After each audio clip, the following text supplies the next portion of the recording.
بسم الله الرحمن الرحيم.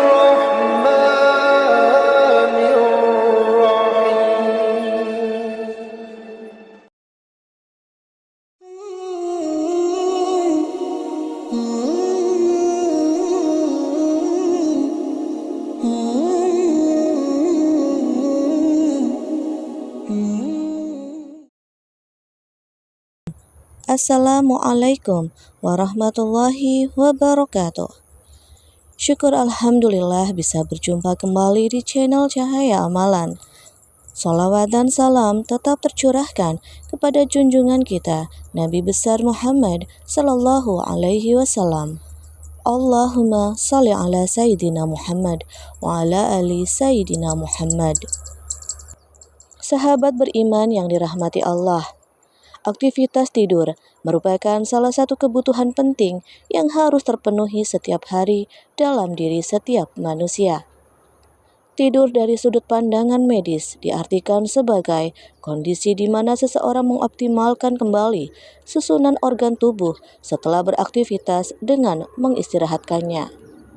Sesuai firman Allah Subhanahu wa Ta'ala, dan karena rahmatnya, Dia jadikan untukmu malam dan siang, supaya kamu beristirahat pada malam itu, dan supaya kamu mencari sebagian dari karunia-Nya pada siang hari, dan supaya kamu bersyukur. Al-Quran Surat Al-Qasas ayat 73. Tidak bisa dipungkiri bahwa tidur itu merupakan salah satu aktivitas yang sangat menyenangkan bagi kebanyakan orang. Namun, di dalam Islam, terdapat aturan mengenai waktu yang tidak diperbolehkan untuk tidur, karena tidur di waktu itu bisa membawa kemudorotan untuk diri sendiri. Sahabat beriman, berikut penjelasan mengenai 3 waktu yang tidak diperbolehkan untuk kita tidur. Di antaranya, pertama, tidur setelah sholat subuh. Rasulullah Shallallahu Alaihi Wasallam melarang tidur setelah sholat subuh, karena waktu ini merupakan waktu yang dianggap penuh keberkahan. Selain itu, dapat mengganggu produktivitas dan menghilangkan waktu yang berpotensi untuk ibadah dan aktivitas yang bermanfaat. Karena pada waktu subuh merupakan salah satu waktu yang sangat mustajab, waktu di mana Allah membagikan rezeki kepada hambanya, sehingga tidur setelah waktu subuh itu makruh hukumnya, atau sesuatu hal yang dibenci Allah, kecuali ada penyebab atau keperluan tertentu. Dalam sebuah hadis yang diriwayatkan oleh Abu Daud, Rasulullah Shallallahu Alaihi Wasallam telah berdoa untuk umatnya, "Ya Allah, berkahilah umatku di waktu paginya." Hadis riwayat Abu Daud. Dalam riwayat lainnya, Rasulullah Shallallahu Alaihi Wasallam bersabda, "Apabila kamu telah selesai sholat subuh, janganlah kamu tidur tanpa mencari rezeki." Hadis riwayat Tabrani.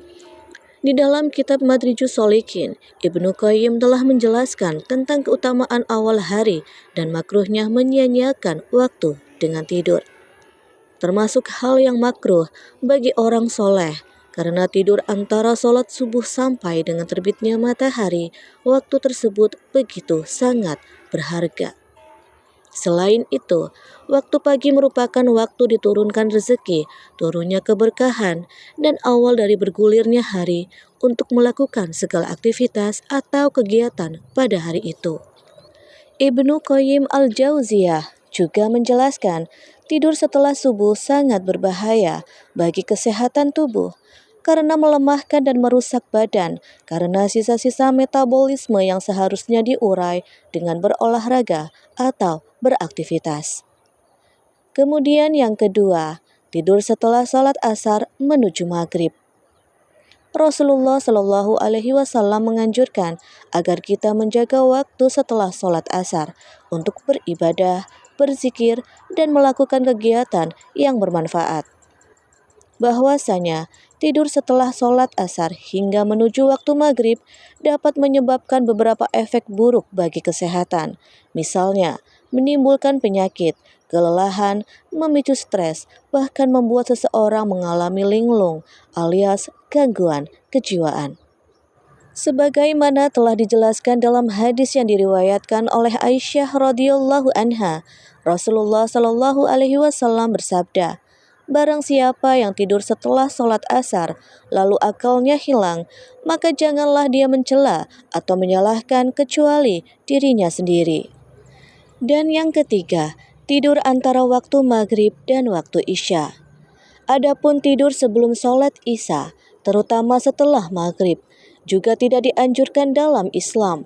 Rasulullah Shallallahu Alaihi Wasallam menyarankan untuk menjaga waktu antara maghrib dan isya untuk melakukan hal yang positif, misalnya zikir, membaca Al-Quran, dan yang lainnya. Selain itu, tidur pada waktu ini dapat menyebabkan terlewatnya sholat isya atau mengurangi kesempatan untuk beribadah dan melakukan amal baik. Diriwayatkan dari Abu Barzah radhiyallahu anhu menjelaskan bahwasanya Rasulullah shallallahu alaihi wasallam membenci tidur sebelum sholat isya dan mengobrol setelahnya. Hadis riwayat Bukhari dan Muslim. Sahabat beriman yang dirahmati Allah, sangat penting untuk kita ingat bahwa tidur pada waktu-waktu tersebut tidak dianjurkan karena bisa membuat hidup kita menjadi tidak berkah. Karena kita hanya memerlukan waktu tidur untuk menjaga kesehatan dan keseimbangan tubuh setelah menjalankan aktivitas setiap hari. Wassalamualaikum warahmatullahi wabarakatuh.